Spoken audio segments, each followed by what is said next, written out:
have a mark here over my chin bone, but when I was skinny, it was in the middle of my throat.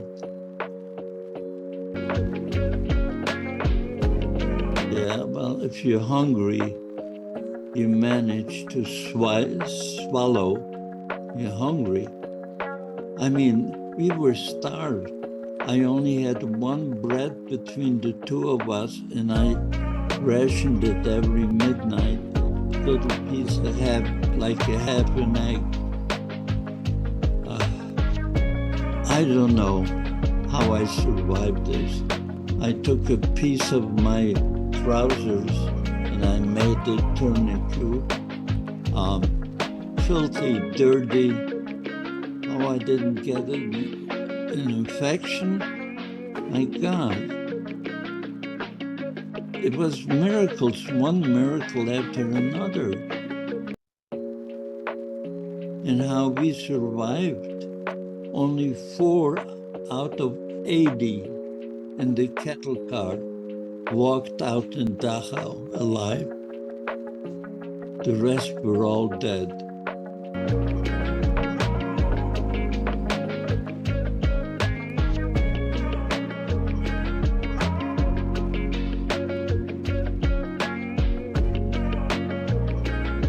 It wasn't 3 weeks, it was 5 weeks, I found out. Anyway, what was it like? I was born in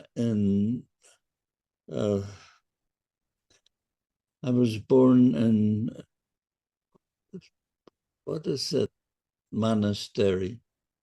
Sant'Ottilien.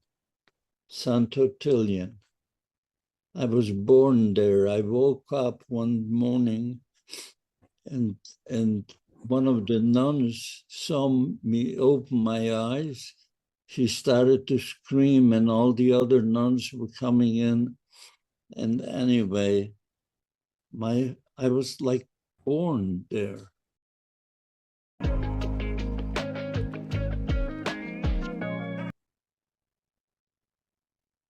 Fight to hold on to my life. When I received the 25 lashes, you remember that?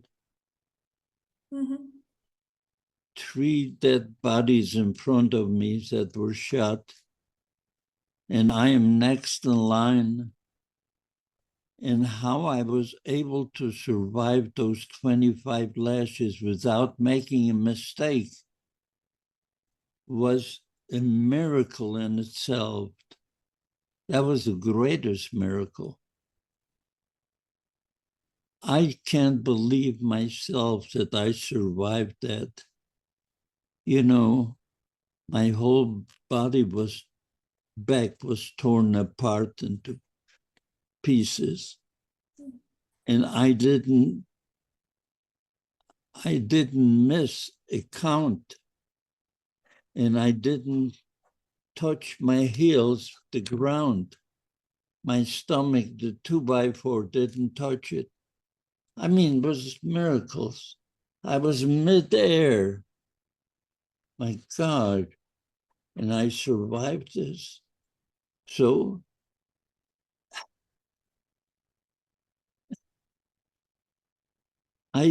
after that, I felt, well, God is looking out for me.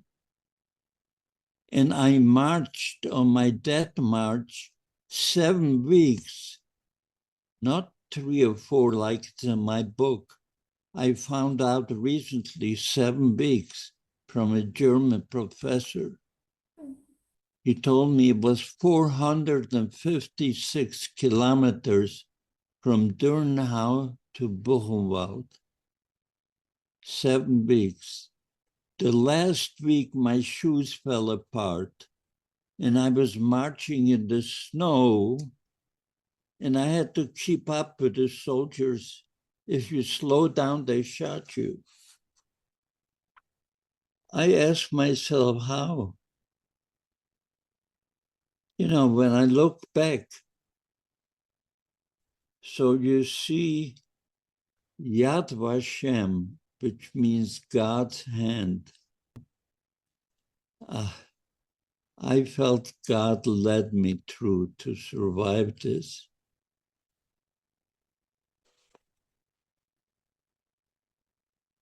I can't believe with that hole in my throat and my mouth, bleeding, filthy, dirty pants, and I didn't get an infection. No, it's one miracle after another, one miracle after another.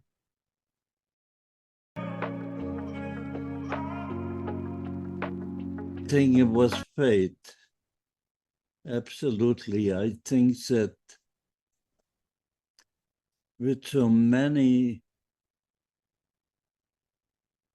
times my life was spared. I should have been killed, but my life was spared. I think God needed a witness, and he allowed me to survive in order to keep this world from acquiring amnesia.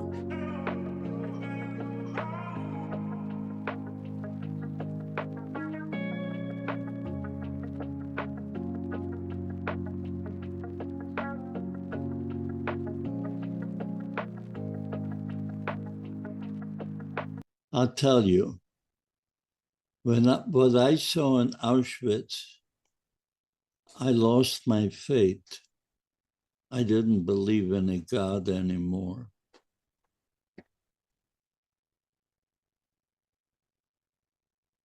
But because I survived, I decided to think about it. How is it possible if there is no God? How did I survive it?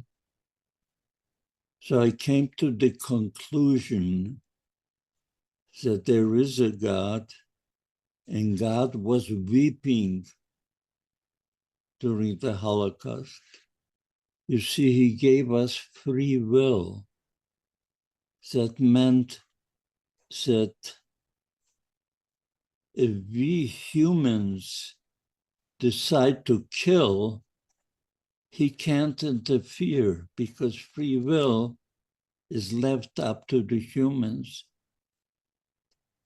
So I changed my feeling about God, and I realized that there were so many miracles that I survived, that he led me to survive. And this is why I started as a Zachor Holocaust Remembrance Foundation, to keep this world from acquiring amnesia.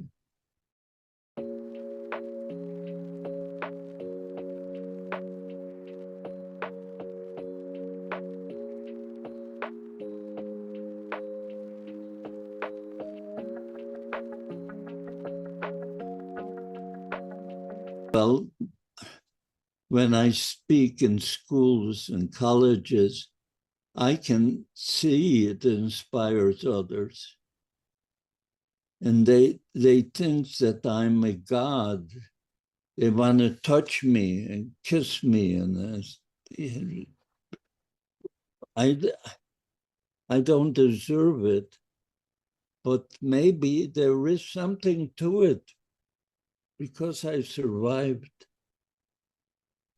I mean, if you go through my book, you're going to see so many instances where I should have been killed. And somehow I wasn't.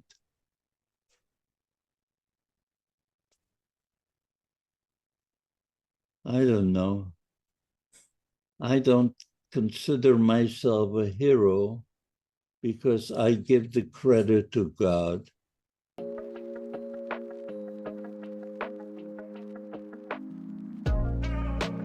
Yes, I have hope. And I know there is a lot of anti-Semitism going around right now, which reminds me so much in the days with Hitler, you know, how it started in Germany and in Poland. But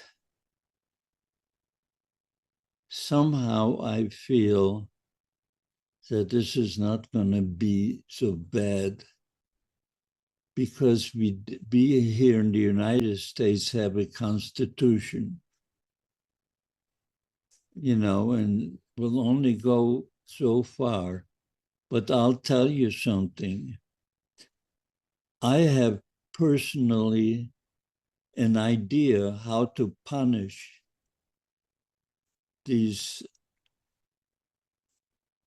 people who are anti-Semites, people. And my idea is anyone who commits a hate crime should be put in jail in solitary confinement. Putting him in jail, they're not afraid of jail. They get free meals and they're heroes in jail. But solitary confinement, that is going to scare the hell out of them. They're not going to take a chance. If this is a law, a new law, you're going to see everything will stop. All the hatred is suddenly going to stop.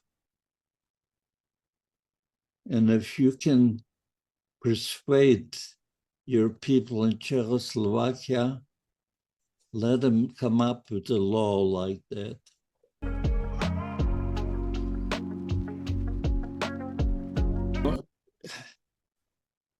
At first, I didn't want to tell anybody. For years, I didn't tell. But my grandson in 5th grade called me up. He says, Papa, my teacher found out that you're a Holocaust survivor. Would you please come in and tell us about it? Well, that's when I decided it was a strong decision for me to start talking.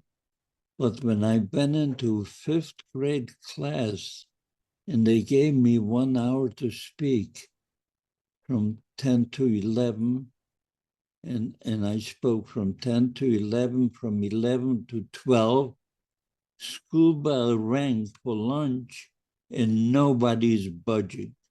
They were like glued to their chairs. The teacher chased them out. But instead of going to eat lunch, they surrounded me in the hallway, touched me, asked questions. That's when I decided, that's it, that's enough, Ben. The world has to know he can't be silent anymore. Since then, I've been talking, and that is already about a little over 30 years.